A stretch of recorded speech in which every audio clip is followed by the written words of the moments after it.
కోర్స్ని create చేయాలంటే మనకు కావాల్సినటువంటి టాప్ 3 స్ట్రాటజీస్ ఏంటి అనేది ఈ వీడియోలో చూడబోతున్నాం.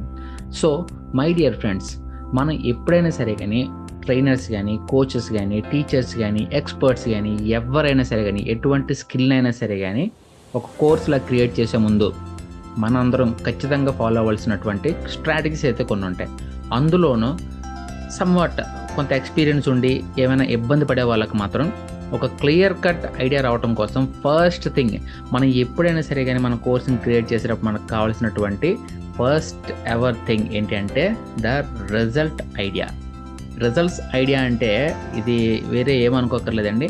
మీ క్లయింట్స్ కానీ, మీ స్టూడెంట్స్ కానీ ఎవరైతే ఉంటారో వాళ్ళకి మనం తీసుకొచ్చే రిజల్ట్స్ యొక్క ఆబ్జెక్టివ్ ఏంటి, అసలు మన స్టూడెంట్ ఆ కోర్స్ తీసుకున్న తర్వాత తనకి రావాల్సిన రిజల్ట్ ఏంటి, తను ఎందులో సక్సెస్ అవ్వాలి.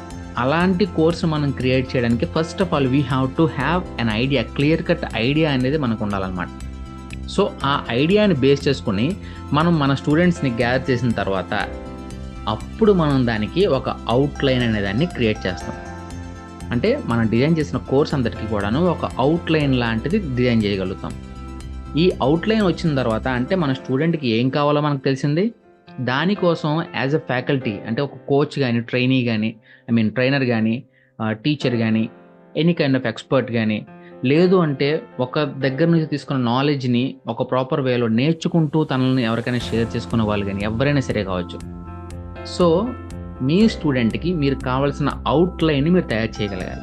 ఎప్పుడైతే ఈ అవుట్లైన్ వచ్చిన తర్వాత ఒక కంప్లీట్ ఐడియా అయితే మనకు వచ్చేస్తుంది అనమాట. సో మన కోర్స్ అనే దాన్ని ఏ విధంగా మనం క్రియేట్ చేయాలి, దేన్ని మనం అవుట్లైన్ ద్వారా డిజైన్ చేసుకున్న మిగతా కాన్సెప్ట్స్ని మనం డెలివర్ చేయడానికి, స్టూడెంట్కి రిజల్ట్ తీసుకురావడానికి ఎటువంటి కోర్స్ని డిజైన్ చేయాలనేది అవుట్లైన్ అయితే వచ్చేసింది.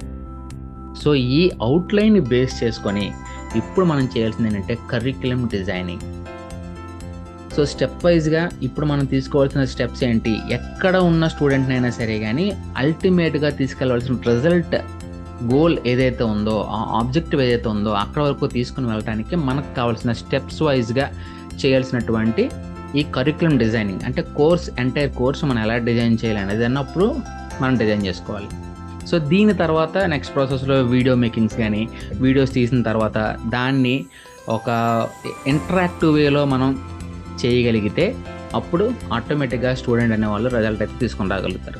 సో మీరు కనుక ఒక కోచ్ అయినా, ఒక ట్రైనర్ అయినా, లేదా ఒక టీచర్ అయినా, ప్రొఫెసర్ అయినా, ఏదైనా సరే మీకు నాలెడ్జ్ అనేది ఉండి దాన్ని ఒక కోర్స్లా క్రియేట్ చేసి మీ స్టూడెంట్స్కి మీ ద్వారా ఆ నాలెడ్జ్ని ఏ ప్రాంతంలో వాళ్ళకైనా సరే కానీ మీరు చేరవేయాలనుకుంటే ప్లీజ్ ఫాలో దీస్ స్టెప్స్. డెఫినెట్గా మీకంటూ ఒక క్లియర్ స్ట్రాటజీస్తో మీరు ఈ స్టెప్స్ని ఫాలో అవుతూ మీ కోర్స్ని, మీ నాలెడ్జ్ని మీ స్టూడెంట్స్కి చేరవేయగలుగుతారని ఈ వీడియో మీకు హెల్ప్ అవుతుందని నేను భావిస్తున్నాను. సో మై డియర్ ఫ్రెండ్స్, ఇటువంటి టిప్స్ కనుక లేదంటే మీరు ఇంకొక టిప్ ఏమైనా కనుక యాడ్ చేస్తే just comment in this video. మీరు కామెంట్ చేస్తే చాలండి. దాన్ని కొంతమంది చూసి నేర్చుకునే వాళ్ళు అంటారు, లేదంటే నేను నెక్స్ట్ టైం ఆ పాయింట్ను కూడా యాడ్ చేసి ఇందులో చెప్పడం అనేది జరుగుతుంది. So thank you so much and be the best. Wish you all the best.